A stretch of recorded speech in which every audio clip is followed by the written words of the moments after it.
على سيد الأنبياء والمرسلين وعلى آله وأصحابه وأزواجه وأهل بيته أجمعين أما بعد فأعوذ بالله من الشيطان الرجيم بسم الله الرحمن الرحيم وأتموا الحج والعمرة لله آمنت بالله صدق الله مولانا العظيم وبلغنا رسوله النبي الأمين المتين المبين المعين الكريم ونحن على ذلك لمن الشاهدين والشاكرين والحمد لله رب العالمين غوث اعظم بمنے بے سرو ساما مدد قبلہ دی مدد کعبہ ایما مدد بگرداب بلا افتادہ کشتی مدد کن یا معین الدین چشتی قادر یم نارے یا غوث اعظم می زنم دمز شیخ احمد رضا خان قطب عالم می زنم۔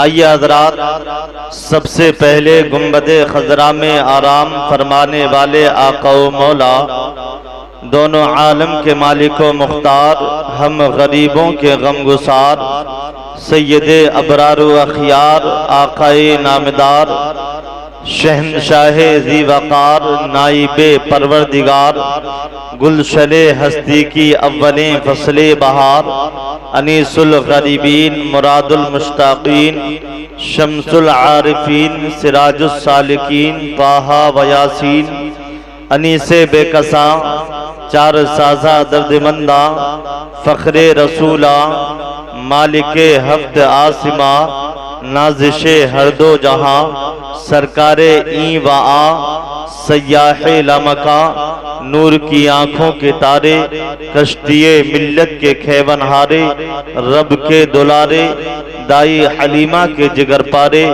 سیدہ آمنہ کی آنکھوں کے تارے، حضور احمد مجتبی محمد مصطفیٰ صلی اللہ تعالیٰ علیہ وسلم کی بارگاہ عالیہ میں درود پاک کا نذرانہ پیش کریں۔ پڑھیے بابا سے بلند اللہم صلی علی سیدنا و مولانا محمد مبارک وسلم، صلاۃ و سلام علیکہ رسول اللہ صلی اللہ تعالیٰ علیہ وسلم۔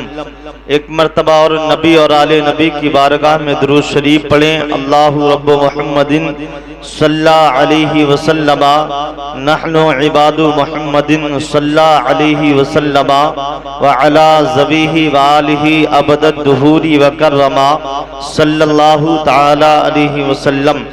حضرات، اللہ تبارک و تعالی کا لاکھ لاکھ بار شکر ہے کہ اللہ پاک نے اپنے حبیب صلی اللہ تعالی علیہ وسلم کے صدقے میں آل جناب محترم تحصیل خان صاحب کو یہ سعادت نصیب فرمائی ہے۔ اللہ پاک ان کے حج کو اپنی بارگاہ میں قبول فرمائے اور ان کے سفر کو آسان فرمائے۔ پاک پروردگار ہم سب کو بھی اس حاضری کی سعادت نصیب فرمائے۔ آپ اللہ کا جتنا شکر ادا کریں اتنا کم ہے، کیوں؟ اس لیے کہ اللہ پاک نے 18,000 عالم کی مخلوق میں سب سے بہتر مخلوق انسان بنایا ہے۔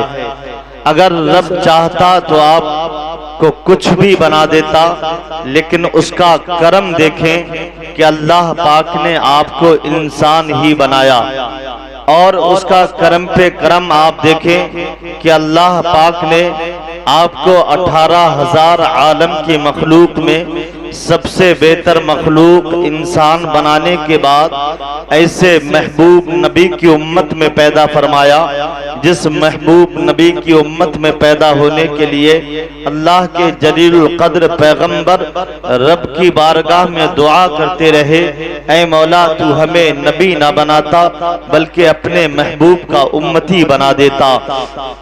یہ اللہ کا کرم ہے ہم سب کے اوپر کہ اللہ پاک نے ہمیں اور آپ کو انسان بنایا۔ انسان بنانے کے بعد اپنے محبوب نبی کی امت میں پیدا فرمایا، اور پھر اس کا کرم دیکھیں کہ آج اللہ تبارک و تعالیٰ کا لاکھ لاکھ بار لا تعداد مرتبہ اس کا شکر احسان عظیم ہے کہ اللہ پاک نے ہمیں یہ سعادتیں نصیب فرمائی ہیں کہ اللہ کے حبیب ہم بیماروں کے طبیب مصطفیٰ کریم صلی اللہ تعالیٰ علیہ وسلم نے ارشاد فرمایا کہ جس جگہ اللہ رسول کا ذکر ہوتا ہے وہ جگہ جنت کی کیاریوں میں سے ایک کیاری بنا دی جاتی ہے۔ الحمدللہ ہم بڑے خوش نصیب ہیں کہ جیئیں تب بھی جنت کی کیاری میں بیٹھتے ہیں اور مرنے کے بعد بھی انشاءاللہ جنت کی کیاریوں میں سیر کریں گے، لیکن یہ سب انسان کو ملتا تب ہے جب انسان کے دل میں نبی کی محبت ہوتی ہے، جب انسان کے دل میں نبی کا عشق ہوتا ہے، جب انسان کے دل میں نبی کا پیار ہوتا ہے، جب انسان کا عشق انسان کے دل میں سچا عشق ہوتا ہے، تب یہ سب کچھ میرے نبی کے صدقے میں انسان کو ملتا ہے۔ آئیے میں آپ کو بہت قریب کرنے کے لیے اور آپ کے ذہن کو اپنی باتوں تک لانے کے لیے میں کچھ آپ کو ہسٹری کا پل دکھانے کی کوشش کر رہا ہوں۔ آپ بڑی توجہ کے ساتھ پوری قوت سماعت کو میری گفتگو پر مرکوز کر کے رکھنے کے بعد بڑی توجہ کے ساتھ آپ حضرات سماعت کریں۔ آپ دیکھیں حضرت آدم علی نبینا علیہ السلام وہ پہلی ذات ہے جو زمین پر سب سے پہلے تشریف لائے۔ آپ جانتے ہیں اللہ تبارک و تعالی نے حضرت آدم کو اس زمین پر سب سے پہلے پیدا فرمایا، اور حضرت آدم سے لے کر حضرت عیسیٰ علی نبینا علیہ السلام تک یکے بعد دیگر انبیاء تشریف لاتے رہے، لیکن سنیں ہر ایک نبی نے میرے نبی کا ذکر کیا ہے، اور آگے بڑھتے چلے تمام انبیاء تمام رسولان عظام نے میرے نبی کا ذکر کیا ہے۔ جس کے دل میں اللہ کا ڈر، جس کے دل میں اللہ کی محبت ہے، ہر ایک نے میرے نبی کا ذکر کیا ہے۔ کیوں؟ اس لیے کہ میرے نبی کا ذکر خود خالق کائنات نے کیا ہے۔ آپ دیکھیں اگر قرآن کریم کو پڑھنا شروع کریں گے تو الحمدللہ آپ اول سے لے کے آخر تک ہر ایک آیت کے اندر میرے نبی کی تعریف آپ کو حقیقتاً ملے گی۔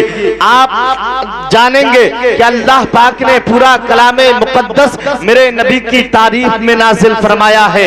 آئیے میں آپ کو بتاتا چلوں، آج سے 1400 سال پہلے کی ہسٹری کو اٹھا کر دیکھیں۔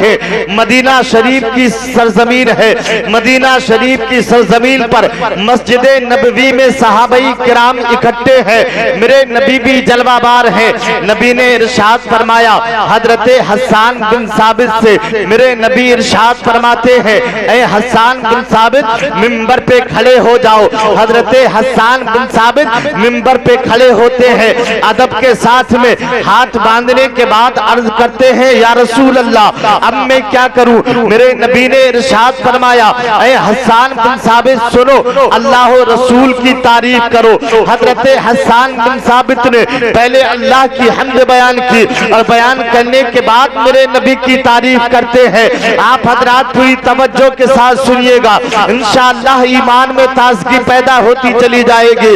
حضرت حسان بن ثابت نے 1400 سال پہلے نبی کی تعریف کی، نبی کا عشق اپنے دل میں رکھنے کے بعد میں جب نبی کی تعریف کرنا شروع کرتے ہیں، حضرت حسان بن ثابت فرماتے ہیں وَأَحْسَنُوا مِنْكَ لَمْ تَرَقَتُ عَيْنِي وَأَجْمَلُوا مِنْكَ لَمْ تَلِدِ النِّسَاءُ۔ اور آگے بڑھتے ہیں، اور زمانہ گزرتا ہے، اور ٹائم گزرتا ہے، اور وقت گزرتا ہے، تب ہمیں ایک اور ذات نظر آتی ہے جسے دنیا حضرت علامہ امام شرف الدین بوصیری کے نام سے جانتی اور پہچانتی ہے۔ جب نبی کی تعریف میں اپنے قلم کو اٹھاتے ہیں بڑے پیارے انداز میں لکھتے ہیں محمد سید القونین والثقلین والفریقین من عرب ومن عجم هو الحبیب الذی ترجى شفاعته لكل حول من الاحوال مقتحم. اور آگے بڑھتے ہیں جب ہم نے فارسی کے شعراء کو دیکھا الحمدللہ ایک سے ایک بڑا شاعر گزرا ہے، لیکن جب میری نظر حضرت شیخ سعدی شیرازی پر پڑی میں نے حضرت شیخ سعدی شیرازی سے عالم تصور میں کہا نبی کی تعریف میں کچھ لکھا ہے کہ نہیں؟ تو حضرت شیخ سعدی شیرازی نے فرمایا بلغ العلا بکمالہ کشف الدجا بجمالہ حسنت جمیع خصالہ صلو علیہ وآلہ. اور آگے بڑھتے ہیں تب ہمیں ایک اور ذات نظر آتی ہے جسے دنیا حضرت حافظ شیرازی کے نام سے جانتی اور پہچانتی ہے. جب نبی کی تعریف میں قلم کو اٹھاتے ہیں بڑے پیارے انداز میں لکھتے ہیں یا صاحب الجمالی ویا سید البشر من وجهك المنیر لقد نبر القمر لا يمكن الثناء كما كان حقه بعد از خدا بزرگ توئی قصہ مختصر.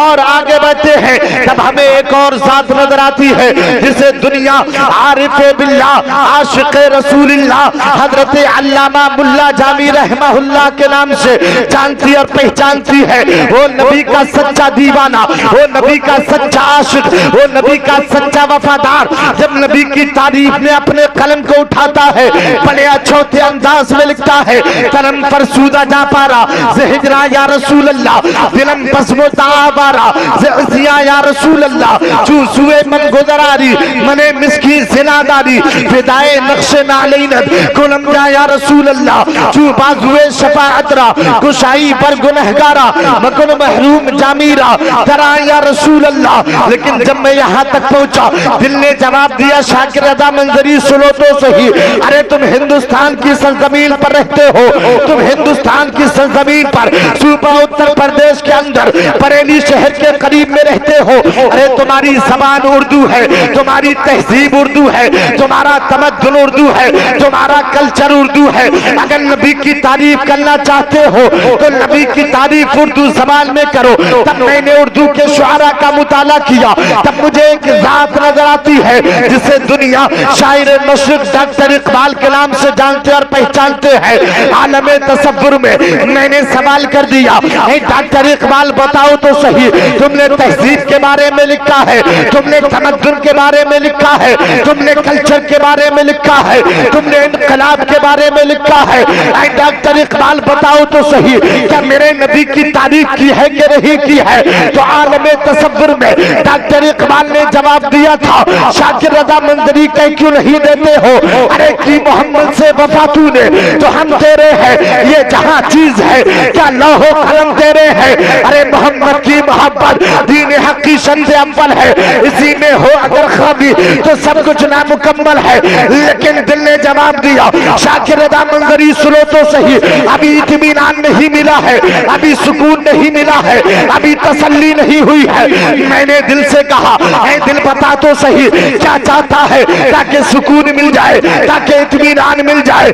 دل نے جواب دیا شاکر رضا منظری سنو تو صحیح، تم بریلی شریف کے قریب میں رہتے ہو، ارے اعلیٰ حضرت کی نگری سوداگران میں چلے جاؤ، اعلیٰ حضرت کی چوکٹ کو پکڑ کے کہنا نبی کی تعریف کرنا چاہتا ہوں. جب میرے دل نے اتنا کہا میں گیا بریلی شریف اعلیٰ حضرت کی نگری سوداگران میں پہنچا اور پہنچنے کے بعد میں اعلیٰ حضرت کی چوکٹ کو پکڑا، پکڑنے کے بعد میں عرض کیا آقا احمد رضا سنیے تو صحیح، میرے دل کو اطمینان نہیں ملتا ہے، میرے دل کو سکون نہیں ملتا ہے، میرے دل کو تسلی نہیں ہوتی ہے. آقا احمد رضا سنیے تو صحیح، میں نے حضرت حسان بن ثابت کو پڑھا ہے، میں نے امام شرف الدین بوسیری کو پڑھا ہے، میں نے شیخ سعدی شیرازی کو پڑھا ہے، میں نے حافظ شیرازی کو پڑھا ہے، میں نے ملا جامی کو پڑھا ہے، میں نے ڈاکٹر اقبال کو پڑھا ہے. لیکن آقا احمد رضا دل کو اطمینان نہیں ملتا ہے، دل کو سکون نہیں ملتا ہے. میرے امام کی روح نے جواب دیا شاکر رضا منظری کیا چاہتے ہو؟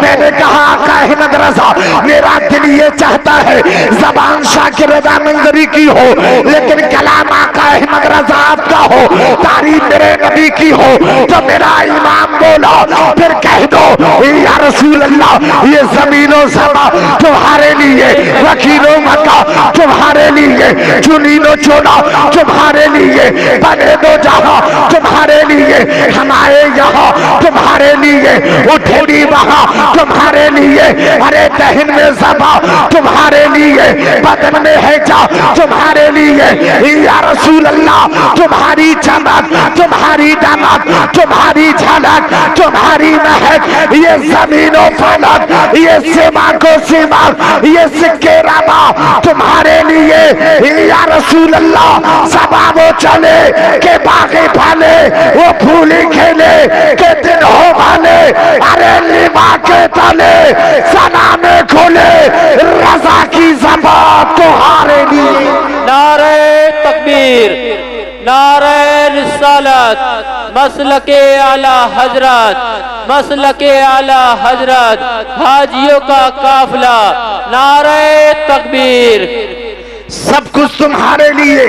میرے امام نے کہا اے عشق تیرے صدقے، ارے جلنے سے چھٹے سستے، جو آگ بجھا دے گی وہ آگ لگائی ہے۔ سبحان اللہ، سبحان اللہ۔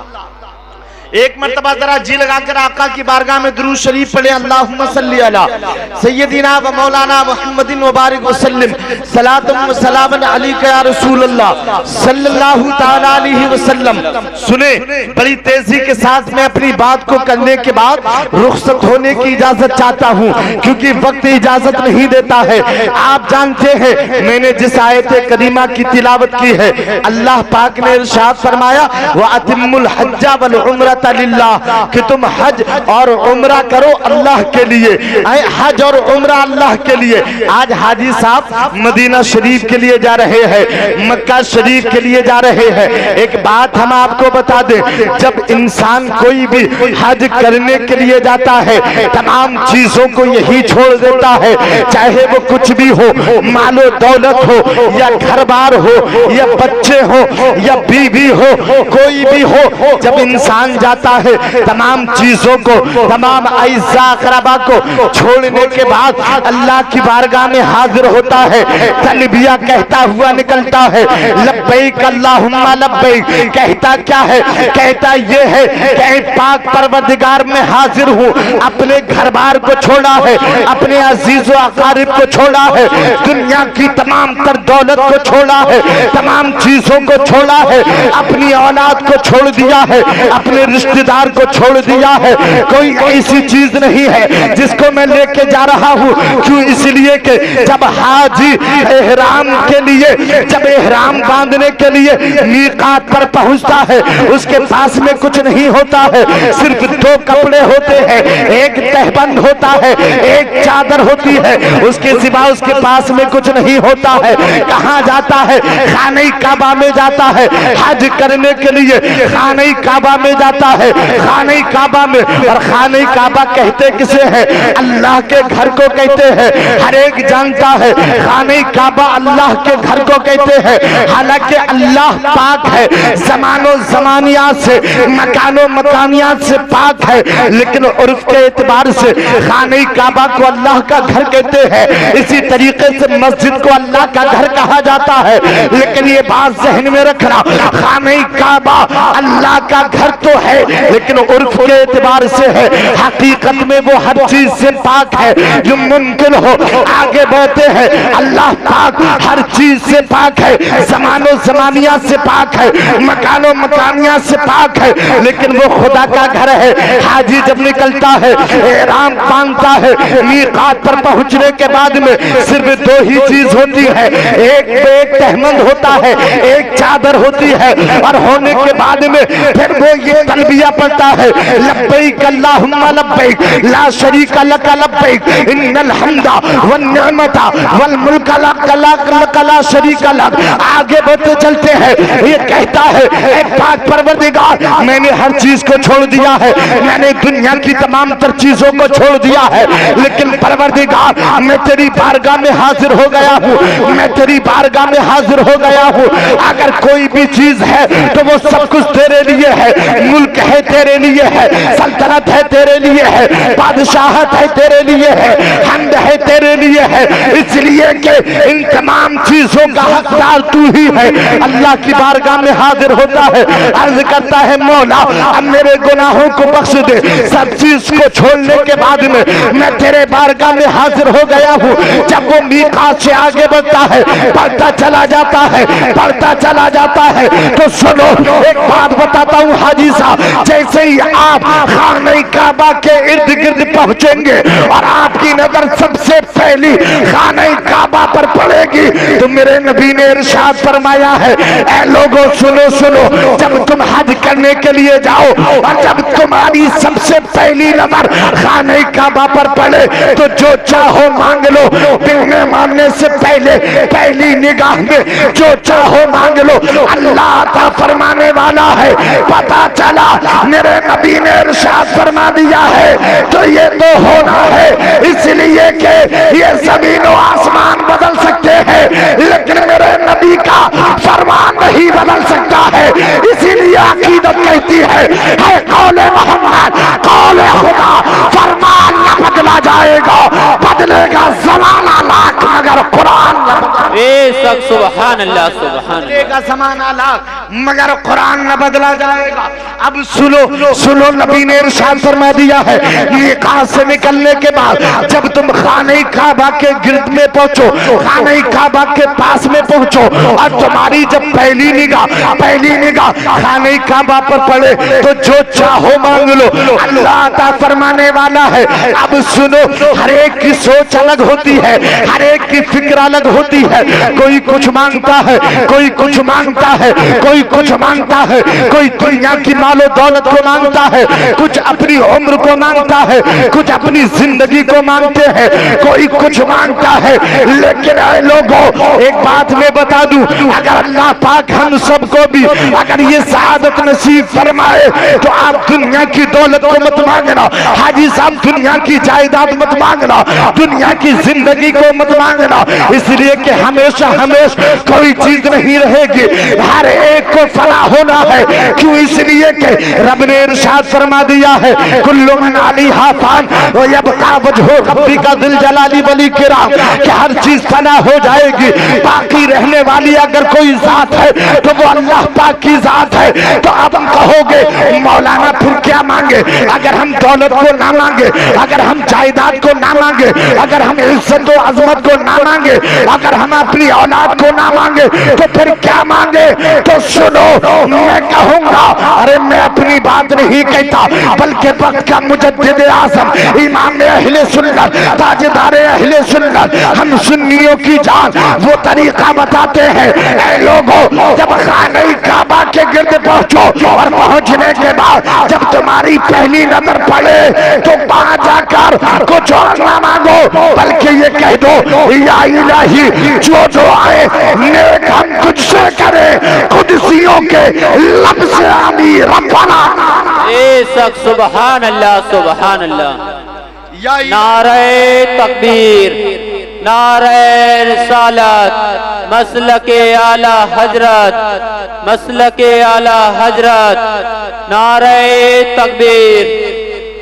یا الہی جو دعائیں نیک ہم تجھ سے کریں قدسیوں کے لب سے آمی ربنا کا ساتھ ہو۔ یہ ہے بڑی تیزی کے ساتھ بتانے کا وقت نہیں ہے، اگر آپ یہ مانگیں گے آپ کو سب کچھ مل جائے گا۔ کیوں؟ اس لیے کہ جب آپ گھر پہ ہوں گے تب بھی اگر دعا کریں گے تو دعا وہاں قبول ہو چکی ہے، فرشتے آپ کی دعا پر آمین کہیں گے، اللہ پاک وہ عطا فرما دے گا جس چیز کی آپ دعا کریں گے رب تبارک و تعالی وہ تم کو دے دے گا۔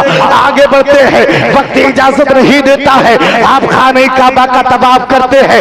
ایک بات میں آپ کو بتا دوں، آج اگر آپ زمین پر چلتے ہو عقل کے چلنا قرآن نے منع کر دیا ہے۔ اللہ نے ارشاد فرمایا لا تمشی فی الارض مراحا، زمین میں عقل کے مت چلو۔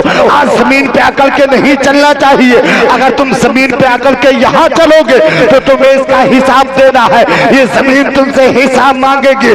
آج زمین پر چلنا عقل کے چلنا منع ہے، سینے کے بٹن کھول کے چلنا منع ہے، اپنے آپ آپ کو دکھانا بنا ہے، لیکن سنو جب خانہ کعبہ کا طواف کرتے ہیں حاجی، طواف کرتے ہیں تو حکم یہ ہے پہلے 3 چکر جب لگاؤ تو اکڑ اکڑ کے چلو، سینہ دکھا دکھا کے چلو۔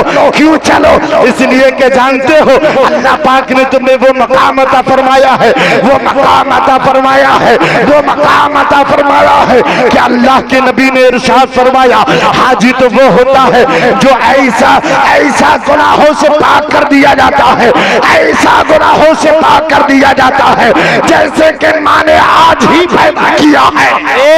سبحان اللہ سبحان اللہ،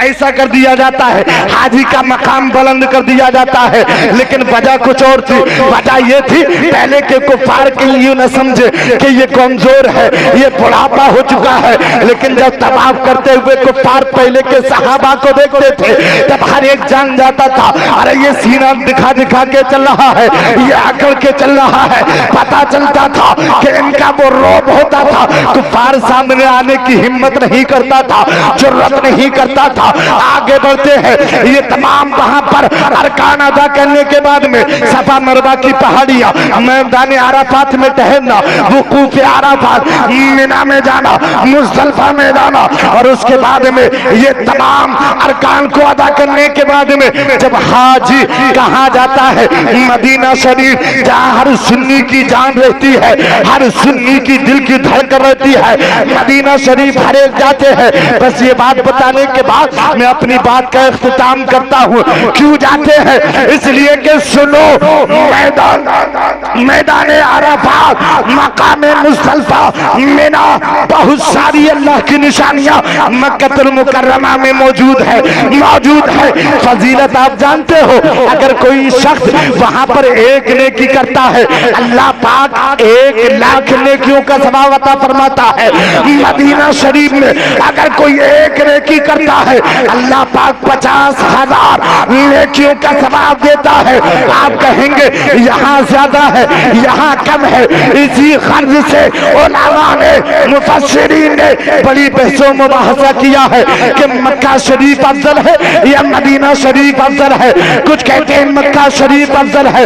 کیوں افضل ہے؟ اس لیے کہ اس میں خانہ کعبہ ہے، اس لیے کہ اس میں صفا مروہ کی پہاڑیاں ہے، اس لیے کہ اس میں مینا ہے، اس لیے کہ اس میں مزدلفہ ہے، اس لیے کہ اس میں وقوف عرفات ہے، اور بھی اللہ کے جلیل القدر پیغمبر مکہ المکرمہ کے اندر موجود ہے، اس لیے وہ افضل ہے۔ لیکن کچھ کہتے ہیں کہ مدینہ افضل ہے، اس لیے کہ وہاں پر ہمارے نبی جلوہ فرما ہے۔ سنو جب یہ آپس میں بحث و مباحثہ کر رہے تھے تب میں نے اپنے امام کی زبان میں ایک شعر پڑھا اور جواب دے دیا اے جھگڑنے والے جھگڑتے کیوں ہو؟ میرا امام کا جواب سنو، فیصلہ ہو جائے گا۔ وہ جواب کیا ہے کہ طیبہ نہ صحیح افضل، مکہ ہی بڑا صاحب، ہم عشق کے بندے ہیں کیوں بات بڑا۔ سبحان اللہ سبحان اللہ، طیبہ نہ صحیح افضل، مکہ ہی بڑا صاحب، ہم عشق کے بندے ہیں کیوں بات بڑائی ہے، ہم عشق کے بندے ہیں کیوں بات بڑائی ہے۔ آپ جانتے ہیں میں بتا یہ رہا تھا یہاں پر سب کچھ ہے، بڑا لوگوں نے اعتراض کیا کہ مکہ شریف افضل ہے یا مدینہ شریف افضل ہے، لیکن ایک بات میں آپ کو بتا دوں، دل کی تختی پر نوٹ کر کے لے جانا، جس زمین اطہر سے میرے نبی کا جسم اطہر ٹچ ہے، ارے وہ زمین تو خانہ کعبہ تو کیا عرش اعظم سے بھی افضل ہے۔ سبحان اللہ سبحان اللہ، خانہ کعبہ تو کیا عرش اعظم سے بھی افضل ہے۔ سنو ہر ایک کی تمنا ہوتی ہے کہ مدینہ شریف جاؤں، 1,00,000 نیکی تو ملتی ہے، لیکن سنو اگر ایک نیکی کوئی کرے تب 1,00,000 نیکیاں ملتی ہیں صاحب، لیکن وہیں پر اگر کوئی ایک گناہ سرزد ہو جائے، خدا نہ کرے اگر ہو جائے تو گناہ بھی 1,00,000 ملتا ہے۔ ایک گناہ اگر وہاں کیا جائے تو 1,00,000 گناہ ہوتے ہیں۔ اب سمجھ لو، لیکن مدینہ شریف کی بات ہی الگ ہے۔ میرے آقا رحمت بن کے تشریف لائے، وہاں اگر تم ایک نیکی کرو گے ثواب 50,000 نیکیوں کا ملے گا۔ 50,000 نیکیوں کا ثواب ملے گا، لیکن اگر کوئی ایک گناہ سرزد ہو جائے تو گناہ ایک ہی رہتا ہے، کتنا؟ ایک ہی رہتا ہے. یہ ہے میرے نبی کے دیار کی فضیلت. گناہ ایک ہی رہتا ہے، اگر نیکی ایک کرے ثواب 50,000 کا ملتا ہے، گناہ ایک کرے تو ایک ہی رہتا ہے. مکہ شریف میں اگر ایک نیکی کرتا ہے ثواب 1,00,000 نیکیوں کا ملتا ہے، لیکن ایک گناہ کرتا ہے، ایک گناہ کرتا ہے 1,00,000 گناہ ہوتے ہیں. پتہ چل گیا کہ مدینہ شریف میں کیا ہے، مکہ شریف میں کیا ہے. لیکن جب حج کے ارکان ادا کر لیتے ہیں تب حاجی جو پہلے مدینہ شریف نہیں جاتے ہیں تو وہ بعد میں ارادہ کرتے ہیں. ایسے ہی ایک ذات تھی حضرت علامہ عبد الرحمن جامی، نبی کا وفادار عاشق، نبی کا دیوانہ، نبی کا مستانہ. حضرت علامہ عبد الرحمن جامی حج کرنے گئے، حج کے ارکان کو ادا کیا، اور ادا کرنے کے بعد میں دل میں تمنا تھی، دل میں آرزو تھی، اب میں اپنے نبی کا روضہ، اپنے نبی کا روضہ دیکھوں گا، اپنے نبی کا دیدار کروں گا. بڑی تیزی کے ساتھ واقعہ آپ سماعت کر لیں کہ اللہ والوں کے دل میں نبی کی سچی محبت ہوتی ہے، نبی کا سچا پیار ہوتا ہے. وہ نبی کا دیوانہ قافلے کے ساتھ میں صبح جانا ہے، پورا ساز و سامان کو تیار کر لیا ہے، اور تیار کرنے کے بعد میں اب وقت کا انتظار ہے، ٹائم کا انتظار ہے کہ صبح ہو تو ہم اپنے مدینے میں جائیں، صبح ہو تو ہم اپنے نبی کی بارگاہ میں جائے اور نبی کے روزے کی جالیوں کا دیدار کرے، نبی کے روزے کا دیدار کرے. یہ ارادہ ہے. صبح کا ٹائم ہوتا ہے، ہونے کے بعد میں قافلہ روانہ ہوتا ہے. یہ بھی حضرت علامہ عبد الرحمن جامی بھی اب مدینے کی طرف قافلے کے ساتھ چلے ہیں. لیکن امیر مکہ کو نبی کی خواب میں زیارت ہوتی ہے، اور ہونے کے بعد میں نبی نے ارشاد فرمایا اے امیر مکہ سنو تو صحیح، صبح جو قافلہ مدینے جا رہا ہے اس میں ایک شخص ہے، اس میں میرا ایک عاشق ہے جس کو لوگ علامہ عبد الرحمن جامی کے نام سے جانتے ہیں. ارے جاؤ اور اس کو قافلے سے روک لو اور مکے کے اندر لے آؤ. اب جیسے ہی حرم امیر مکہ نے اتنا سنا، صبح ہوئی، یہ قافلہ چلا ہے. امیر مکہ اپنی سپاہیوں کے ساتھ میں حضرت علامہ عبد الرحمن جامی کو تلاش کرنے کے لیے چلا ہے. اب جیسے ہی قافلے کے پاس میں پہنچے، پہنچنے کے بعد میں کہا کون ہے عبد الرحمن جامی. جیسے ہی اتنا سنا فوراً وہ نبی کا دیوانہ، وہ نبی کا عاشق، وہ نبی کا وفادار کہنے لگتا ہے مجھ فقیر کو عبد الرحمن جامی کہتے ہیں. جیسے ہی اتنا سنا، سننے کے بعد میں کہا چلو تم ہمارے ساتھ چلو، تم ادھر نہیں جاؤ گے. جیسے ہی اتنا سنا کہا کیا بات ہے. اب امیر مکہ نے، امیر مکہ کے سپاہیوں نے حضرت عبد الرحمن جامی کو اپنے ساتھ مکے کے اندر لے کے آئے ہیں. لیکن سنتے چلے جائے، وقت گزرتا ہے، ٹائم گزرتا ہے. تاریخ بتاتی ہے کہ ایک دن ایسا آیا کہ حضرت علامہ عبد الرحمن جامی نے سوچا ارے کوئی بکریوں کا ریوڑ جاتا ہوگا، تو دیکھا ایک چرواہا اپنے بکریوں کے ریوڑ کو لے کر جا رہا تھا. ان سے جانے کے بعد میں حضرت علامہ عبد الرحمن جامی نے کہا کہاں جا رہے ہو بھائی؟ کہا میں جا رہا ہوں مدینہ شریف. کہا میرے پاس جتنا ساز و سامان ہے سب تم لے لو اور مجھے بکریوں کے ریوڑ کے ساتھ میں مدینہ شریف لے چلو. توجہ کے ساتھ میں سننا، وہ نبی کا دیوانہ کیسا دیوانہ تھا، وہ نبی کا عاشق کیسا عاشق تھا. حضرت علامہ عبد الرحمن جامی نے جتنا ساز و سامان تھا، جتنی دولت تھی، سب اس وجہ سے کہ یہ بکریوں کے ریوڑ کے ساتھ مجھے مدینہ لے جائے، سب دے دیا. اب وہ راضی ہو گیا، اور راضی ہونے کے بعد میں ایک تاریخ میں ایک کتاب میں یہ بھی لکھا ہے کہ حضرت عبد الرحمن جامی نے ریوڑ یعنی بھیڑ کی کھال کو پہنا اور بھیڑ کی شکل بن کر مدینہ شریف جا رہے ہیں، نبی کے روزے پہ جا رہے ہیں. لیکن جب شام ہوتی ہے پھر امیر مکہ کو میرے نبی کی زیارت ہوتی ہے. نبی نے ارشاد فرمایا اے امیر مکہ تم سو رہے ہو؟ ارے دیکھتے نہیں ہو وہ جا رہا ہے میرے قریب میں آ رہا ہے. صبح جیسے ہی ہوتی ہے فوراً حضرت علامہ عبد الرحمن جامی کو پکڑ لیا جاتا ہے. اب ان کو ایک لکڑی کا قید خانہ بنایا جاتا ہے. ہاتھوں میں زنجیر ڈال دی جاتی ہے, پیروں میں زنجیر ڈال دی جاتی ہے, اور ڈالنے کے بعد میں قید خانے میں بند کر دیا جاتا ہے. لیکن جب تیسری رات ہوتی ہے امیر مکہ کو حکم ہوتا ہے, اے امیر مکہ سنو تو صحیح, ہم نے اس کو روکنے کو کہا تھا, ہم نے اس کو قید کرنے کو نہیں کہا تھا, ہم نے اس کو زنجیر میں جکڑنے کے لیے نہیں کہا تھا. اللہ اکبر کبیرہ. امیر مکہ بڑا پریشان عرض کرنے لگا یا رسول اللہ آخر ایسی کون سی غلطی کی ہے, یہ آپ کا عاشق بھی ہے, آپ کا دیوانہ بھی ہے, آپ کا مستانہ بھی ہے, آپ کا چاہنے والا بھی ہے, آپ کا وفادار بھی ہے, لیکن اس کو مدینے جانے سے کیوں روکا جا رہا ہے, اس کو مدینہ جانے سے کیوں روکا جا رہا ہے. قسم خدا کی مسلمانوں, میرے نبی نے ارشاد فرمایا اے امیر مکہ سن لے, اس لیے کہ اس نے ایک نعت لکھی ہے, ایک نعت لکھی ہے اور یہ مشتاق ہے, اس کے دل میں ارادہ ہے کہ یہ میرے روزے پہ جانے کے بعد میں اس نعت کو پڑھے گا. اگر یہ جانے کے بعد وہ نعت پڑھے گا تو مجھے ضروری یہ ہو جائے گا کہ میں قبر انور سے نکلنے کے بعد میں اس سے مصافحہ کروں. وہ نبی کا دیوانہ, وہ نبی کا مستانہ کہ ایک ایسی نعت لکھی ہے کہ اگر یہ میرے روزے پہ آنے کے بعد میں پڑھ دے تو مجھ کو اس سے قبر سے نکلنے کے بعد مصافحہ کرنا پڑے گا, مصافحہ کرنا پڑے گا. جب اتنا سنا, سننے کے بعد میں امیر مکہ بڑا حیران, امیر مکہ بڑا پریشان, بڑا پریشان. اب صبح ہوئی, صبح ہونے کے بعد میں اس سے قید خانے سے نکالا, اور نکالنے کے بعد میں کہا اے عبد الرحمن جامی سنو تو صحیح, ارے تم نے وہ جو نعت لکھی ہے جو نبی کے روزے پہ جا کے پڑھنی ہے, ارے وہ مجھے تو پڑھ کے سنا دو, مجھے تو پڑھ کے سنا دو, مجھے تو پڑھ کے سنا دو. تب انہوں نے کہا تھا ایک دو شعر پڑھتا ہوں.